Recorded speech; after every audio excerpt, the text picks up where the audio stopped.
শিবরাত্রি শুধু উৎসব নয়, এটি আমাদের মনে করায় জীবনের এক মহা সত্য। শিব আমাদের শেখান শক্তি মানে শুধুই ক্ষমতা নয়, ধৈর্য, মনোবল এবং নিজের ভেতরের অন্ধকারকে জয় করার ক্ষমতা। গ্রামীণ জীবনে প্রতিটি দিনই লড়াই, ফসল চাষ, জীবিকা সংগ্রাম, পরিবারের জন্য পরিশ্রম, সবকিছুই কঠিন। কিন্তু শিবরাত্রি আমাদের মনে করায় হেরে যাওয়া মানে শেষ নয়। যতবার পড়ো শিবের মতো আবার উঠে দাঁড়াও, যতবার হারো নিজেকে আরো শক্তিশালী করো। শিব বলেন, যারা নিজের ভেতরের ভয়, লোভ এবং অলসতাকে জয় করে তারা প্রকৃত শক্তি অর্জন করে।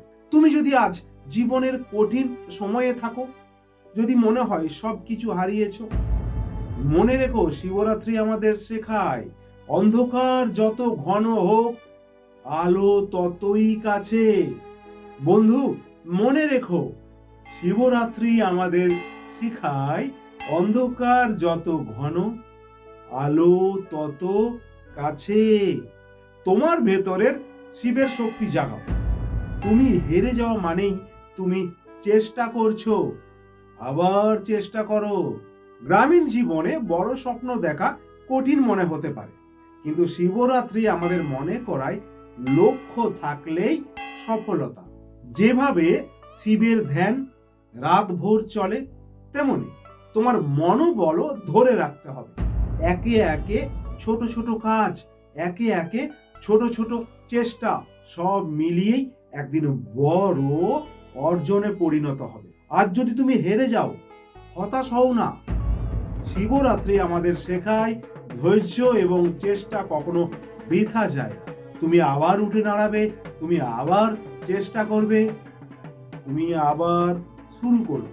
গ্রামের মাটি থেকে উঠে আসা মানুষই জানে কঠিন পরিশ্রম, সঠিক চেষ্টা এবং বিশ্বাস থাকলে স্বপ্ন অবশ্যই সফল হয়। শিবরাত্রি শুধু পুজো নয়, এটি আমাদের মনে করায় প্রতিটি মানুষের ভেতরে লড়াই করার শক্তি আছে। আজ হারতে পারো, কিন্তু আগামীকাল আবার লড়ো। আজ ভয় পেতে পারো, কিন্তু আগামীকাল সাহসিকতার সঙ্গে এগিয়ে যাও। তোমার ভেতরের শিবকে জাগাও। হারের পরেও আবার উঠে দাঁড়ানোই শক্তি। শিবরাত্রি আমাদের শেখায় অন্ধকার যত ঘন আলো তত কাছে। হেরে গিয়েও চেষ্টা করো, লক্ষ্য থাকলে সফলতা নিশ্চিত। নিজের ভেতরে শক্তি জাগাও, তুমি পারবে, তুমি শক্তিশালী, তুমি তোমার জীবনের শিব। আর হ্যাঁ, হাতের মুঠোয় এখন দুনিয়া। দেখুন যখন তখন সমীর পণ্ডিত মোটিভেশন।